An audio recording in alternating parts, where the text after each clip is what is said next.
All right, so we're going to solve an example here where we use the circuit element models, and we're going to basically look at this as a discharging RC circuit. I mean, we're going to recognize that that's what it is, because we're going to say that we're going to have an initial condition of the voltage at the output, or V, across the capacitor of 5 volts, so my capacitor is charged, and our input source is going to transition from 5 to 0 at time t equals 0. That basically can be represented as 5 multiplied by 1 minus a unit step function, right? Because if our unit step function is 0 at all times before 0, this means that in this case it would be 5 times 1 minus 0, so it'd just be 5 at all times before t0. And then at t equals 0, it transitions down to a value of 0 because we're subtracting the value of 5 from this value of 5. If you have questions about that, let me know. And let's just assume again that these values really don't matter. I'm keeping everything in terms of R and C anyways. But let's just take a look at this circuit and how we can transform it into the S domain. So this expands out to basically 5 minus 5 u of t. And if you look at the Laplace transform table, both a constant and a u of t transform to 1 over s.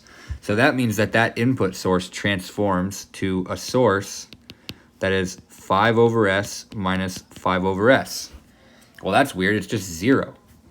But that actually should make sense because that's exactly what our source is doing. It's transitioning to a value of 0. And so from t equals 0 and greater, which is where we care about the Laplace transform, that source is actually just 0. And so that is actually exactly what we should expect. Our resistor just remains a constant. And then, of course, our capacitor can be modeled with a current source or a voltage source. In this case, because we're interested in the voltage across the capacitor, we probably want to use the current source as our model because it allows us to use KCL and to express things in terms of the voltage across the capacitor here, which is going to be VC of S. This is going to be 1 over SC, and then lastly, we have C times the initial condition across the capacitor here, which is 5 volts. So we'll just say that it's C times 5 for now. Okay? And so we can use KCL to say that this current, right, C times 5 is basically going to be equal to this current plus this current. We'll just call this, actually, let's just go and just do the KCL straight up at this node. My first current here is C times 5, and that's the current entering the node. The currents leaving the node are VC of S divided by R plus VC of S divided by 1 over SC. Or I can write that as C times 5 equals VC of S, and I'll factor out a VC of S here. I get 1 over R, 1 over R plus SC. And now I can write VC of S is equal to 5 times C divided by 1 over R plus SC. I can multiply the top and the bottom by R to get 5RC over 1 plus SRC. That's right.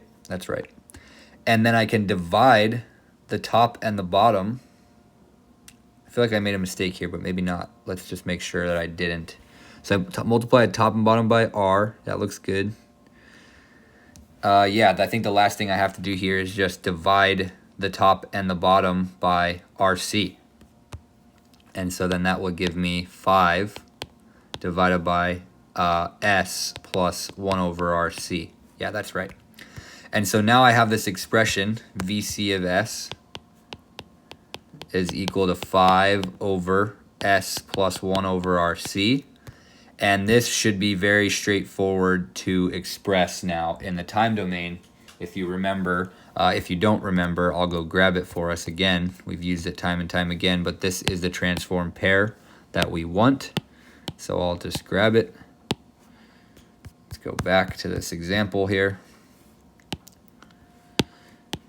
And so we recognize this as 1 over S plus A multiplied by a constant. So I can write here that VC of t, which is V out of t, that's what I've been looking for, is going to be equal to 5 times e to the minus t over RC.